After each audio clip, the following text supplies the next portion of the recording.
The king is dead! Long live the king! Here lies Thorin, son of Thrain, son of Thrall.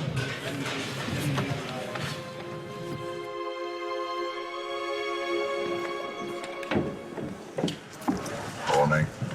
Morning. This is my finest work. Yeah. I love my lines. I know the blockings. Good job. Even dead, he still doesn't shut up. Dead dwarf. We were placed on plinths, and we were just lying there, you know, like dead. And then the dwarves were, you know, saying their goodbyes. We were saying goodbye to these three characters, although they were lying, possibly asleep on these blocks. I know Dean was asleep. How's it being dead? Is it all right? It's cool, yeah. It looked quite relaxing. It is relaxing until you feel like you're going to fall asleep, and then you scare yourself. Hey, how's my double chin age? Oh, I can't even see it, mate. That big fat beard covers your fat face. Thank God. We will give you a dignified death. Yeah, all right. That's really perfect. Okay, lunchtime.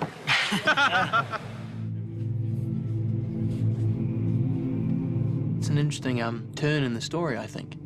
You know, for The Hobbit, Tolkien, when he came up with it, it's an interesting way of ending the book. In that, you know, three characters and the lead character, they die. Three of them don't come back. The weakest. I was in the worst fighting family in the world. Yes. All three of them go, eh? You won't last, you're definitely gone. But ultimately his own fault. Yeah. Well, just bad fighting. Yeah. Tell you what, it's true though. Thorin, this great warrior. Thorin, Filiego, gone. The Irish, they're in the bar at 9:30. I always imagined Dwalin just looking in utter contempt at their dead bodies. But somehow Peter didn't want that. He wanted emotion. Why him? Take me instead. Just huge ropes of snot.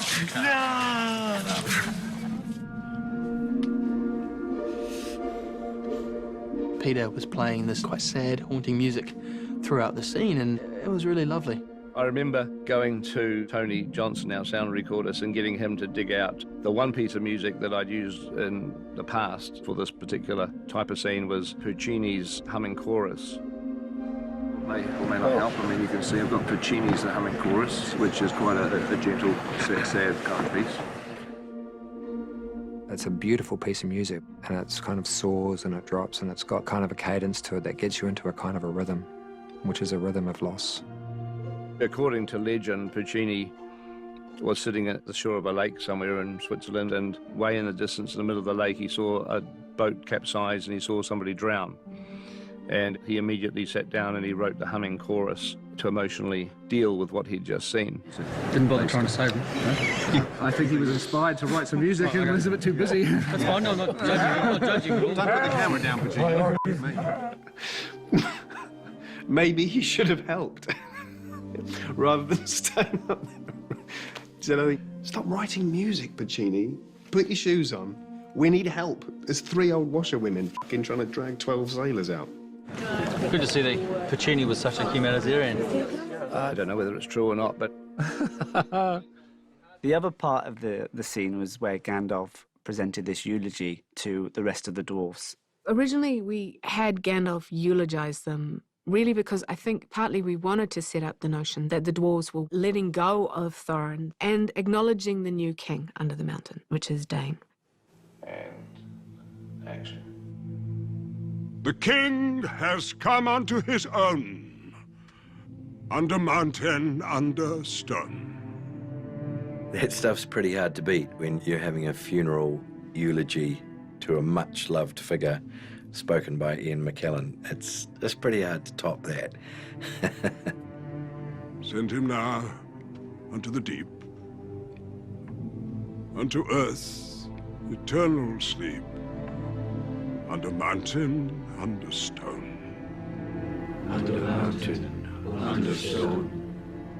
I mean, that's what he's about, sharing his thought and emotion with you.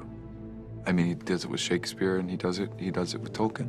Through all the lands, let it be known. The king is dead. Is everybody shouting along to the king afterwards? They should do, shouldn't they? Yeah. And as you raise your weapons, you say, "Long live the king."